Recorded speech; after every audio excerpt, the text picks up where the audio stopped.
Back like we never left. I feel like I just spoke to you guys. This is more of a chill video. We're gonna try to be chill and just laid back, talking about One Piece chapter 1010. That is not out, and we're gonna be doing a bit of recap of chapter 1009, like the aftermath, just because there have been so many opinions thrown about since the scans came out on Thursday, rather Friday morning, and then now the Viz is out, came out Sunday morning, or Sunday afternoon rather. Again, there's so many differing, what does that mean?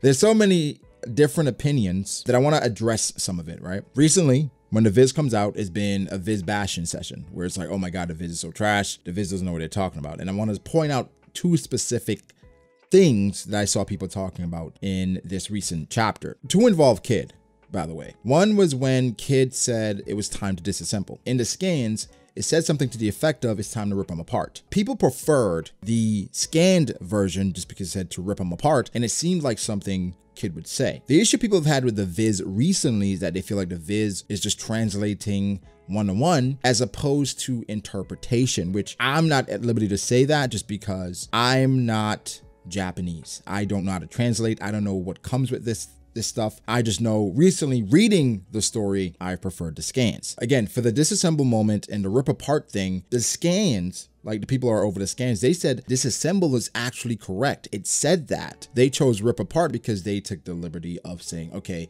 this is probably how Kid would say that. Now, in this situation, while I prefer rip apart, disassemble is technically correct and maybe better because for Kid's personality and what he does, in which he's a magnet boy, right? And he's a engineer and a mechanic. Disassemble goes with his nature. Now, based on what we know about Kid, it feels a bit weird. Again, he's an engineer, a mechanic. He is great at that. So he's pretty smart. So in this instance, again, the Viz is correct. The scans is just cooler. And so we have to understand what we're complaining about. It being cool as opposed to it being technically correct. When Zoro, after he stopped or blocked the attack, even though momentarily, Kid's response to Zoro, where in the scans, Kid said, not bad, you know, you blocked it. Post to the Viz, he said, you blocked it for a second. Thanks, man. And you know, initially when I read that, I gotta admit it was a bit jarring to hear Kid saying, thanks, man, right? It felt weird. But again, they confirmed that Kid did say thank you. Something else that people were talking about a lot was hentai being on Frankie's jacket. Not sure what that means. But yeah, if you go back and look at the color spread, it says hentai on Frankie's jacket. I don't know. The hockey thing is gaining more and more momentum because people are starting to understand just how big it is. I tried to say this is a big deal when it initially happened, and now people are catching on like, whoa, this could mean big things. I'm seeing some positive and negative reactions from what Oda did with Law. Yeah, Law has the OP no Mi. Us for the longest time in the community has called it overpowered. Oda is bringing it back to earth, especially with Law, because of how important hockey is to the story. Again, we'll talk about this. We're going to talk about Hack's Devil Fruits and how Oda, you know, seemingly just kind of nerfed them, right? With his explanation where we had an idea or an inkling, but we weren't sure. But for chapter 1010, based on where we left off and things that's transpired in the previous chapters, what's next? To Sanji, what is going on with him? Because he didn't go to Momo and he did not go to the Scabbards. So where the hell is Sanji? Now, I'm assuming that Oda gave us both options to obviously go the third route. It seems just like something Oda would do, where maybe he got caught up with King and Queen, or King or Queen, because people have been throwing around for Sanji to match other characters. He would have to beat King and Queen. I don't think that's going to happen at all. But I do think, because people have been talking about this a bit more, a run-in with Perospero would be cool, right? Another meeting where Perospero talks his smack about him being a Vince Smoke boy and how he got away. And then he talks smack about Perospero and how he lost an arm and all this stuff.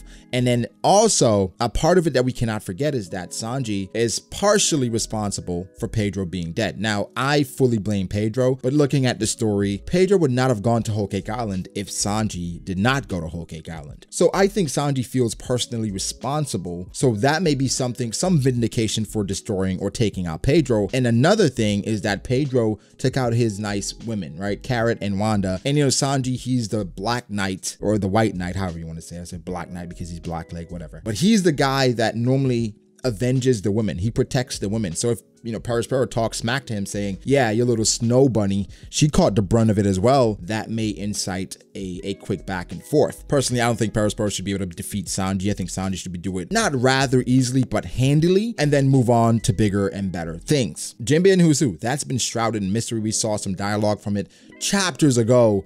Oda, when do you cover that? At some point, you have to go to that and let us know what's going on. But to the rooftop, because we can talk about all these other things that's going on. Let's focus on the rooftop for a bit. We left off with the supernova being able to disarm Big Mom, take away Zeus, take away Prometheus, and knock her off of the rooftop. Now, I'm seeing a bit more complaints now where they're saying Big Mom, again, looks incompetent, and Big Mom, again, is being made a fool of. I think I'd rather give credit to the supernova and them working together to disarm her. Now, did everything have to go almost perfectly for this to happen? Yes, but with Big Mom being the bumbling idiot that she is, it seems on brand for things like this to happen to her, right? And Oda normally plays with this. The only issue is what could transpire from this, where I'm thinking there are not many good things could happen other than the fact that she gets saved by her crew and now they're in the game, which provides a lot more combatants for our alliance. So for instance, say Big Mom is falling off and then the boat finally makes it up the waterfall and they're saying that water is still around her.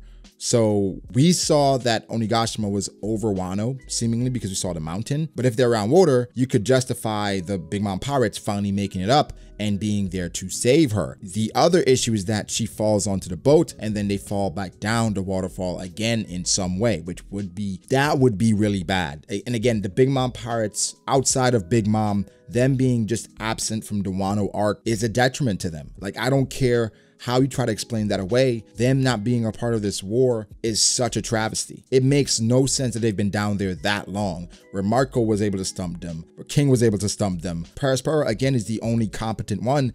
And I have an issue with that, with the Big Mom pirates being as powerful as they're perceived to be. I mean, it goes along with the story of One Piece being just so exaggerated. And when you think of the Yonko and the perception of them, none of them ever turn out to be exactly what the legends say. I talk about perception versus reality all the time in One Piece, and the Big Mom pirates continue to prove that to be true because their vast information network, they can't make it up a waterfall. And it's sad. It's really sad. And if that continues, it goes back to the detriment of Big Mom yet again. And I don't want that to happen. So Kaido, he has landed a very solid attack on Luffy. Luffy should already just barely recovering from, you know, losing his haki for 10 minutes. That did rub me, you know, slightly the wrong way with Luffy being out of the fight and then Kaido wasn't able to incapacitate the others when Luffy was the one doing the main damage. So Luffy's gone for that long and Kaido couldn't take them out, which, you know, removes some tension because for me, I'm thinking without Luffy, right? And Zoro looking after Luffy comes down to Law, Kid, and Killer. And Kaido and Big Mom couldn't take those guys out. Of course, Zoro's probably still helping here and there. Luffy's running away.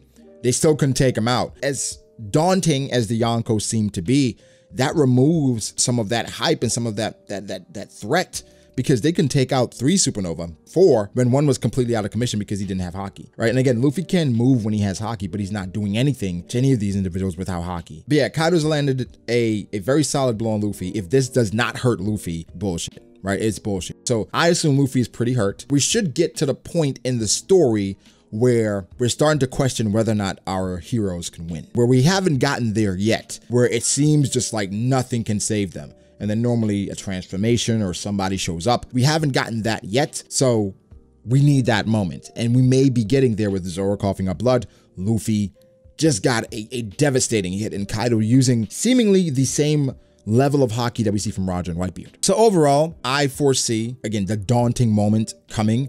And I'm not going to talk about the acts and it ending, whatever. I'm not going to talk about those because personally, I find it as a conversation that's not interesting whatsoever. So I don't care if the act ends or not. I really don't care. Based on the Kabuki play and everything people have been talking about, the expectation is that somebody should die or get really hurt. Still not sure who that could be. I'm encouraged that Oda's been on the rooftop this long from chapter 1000 to now. We spent a lot of time, quite a good amount of time on the rooftop. So I think we start the chapter there, back on the rooftop, to kind of set up this daunting moment happening, but then we veer away because we have a lot to cover. But again, it goes back to how you see things playing out, because could it play out differently than it did in the past, where everybody's fight wraps up and then Luffy's fight is the final one because of the goal board thing that CP0 mentioned, where it doesn't matter if you take out the boss or the head in Kaido, you have to take out the commanders as well. So everything could fall in line and happen all at the same time. But Oda could, you know, throw a new wrinkle in there and have Luffy's fight ends. We don't see the end of it though. Luffy's fight is done. Then he shows all the other fights, then goes back, and the thing that he shows after those fights already happened. I don't know. I feel like the tension has to ramp up because every time tension is there, it's just gone. Like here, girl, woman, like, okay, he has to die, gone. And Ashura Doji, I wanted to care, don't care because of what happened with not only Kanjuro, but Orochi. And speaking of Orochi, we don't care about him. I mean, he could go to CP0, but what is the leverage? What does he have that they would need? The only reason why they were negotiating with him was Kaido. What can you present? I mentioned, you know, maybe he has Toki's time fruit, but I mean, that's something the world government would absolutely want. But I think Toki's still alive. That whole scar that she had, there was a reason for that, I think, right? What was the point of showing us this scar that she got if you're not going to bring it back in the future? How I think that's going to be revealed, they're going to see Toki again, the scabbards, right? They're going to see Toki again. And what's going to happen is they're not going to believe it. They just saw Oden, Kanjuro. So now they're going to see Toki to say, prove that's your Lady Toki. Prove it. Then they're going to show that scar. She's going to show that scar and it's going to be like, Lady Toki, you're really alive. But yeah, I mean, I could talk about so many different things that I predict happening, but I don't want to ramble too long. But guys, give me your thoughts. What do you think happens in chapter 1010? Normally we don't do predictions, but the chapter is just, there's just so much going on. I had to this time, right? Special exception. We should be on break after this next chapter though, so prediction will be coming next week as well. We got to talk about Zoro, talk about Hack's Devil Fruits. And then a conversation people have been having is how many people could stop ocean sovereignty? Or if you use the Viz, Conquest of the Sea. That's an interesting conversation. How many people could stop it? What could they do with it? So that may be another video that we get out this week or maybe next week when we're on break. But guys, give me your thoughts. How do you feel about all this, man? A great time to be a One Piece fan. One Piece episode 968, amazing. I tweeted this, but I said that as amazing as Memories was, to the Grand Line, which some people do know what that OST is like, turn, turn, turn. That moment would have hit so crazy in that episode. However, I do think that they're waiting on Luffy. Once Luffy finds the One Piece, they're gonna play it to the Grand Line. But Memories, emotional, very emotional. I had to stop recording because we don't cry on camera. So I had to stop recording certain moments and like pause the video. And I'm like, okay, let me calm down. We're not doing that. Okay. But okay, we're going on too long now. Like the video, subscribe to the channel for more content like this. Follow me on Twitter at BragoDAce. Follow me on Instagram at BragoD.Ace. Thank you to my patrons. I appreciate all you guys so much. Guys, like, subscribe, and I'll catch you in the next one. Peace.